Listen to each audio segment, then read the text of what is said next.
Once your quiz is set up, hit the Publish button in the top right-hand corner to see all of the publishing options. For example, you can embed a link to the quiz in your website's menu. Adjust the quiz's width and height and generate a code.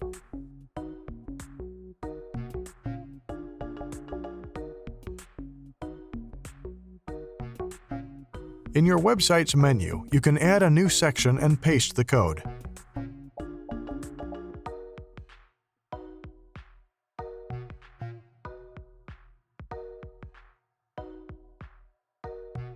Voila!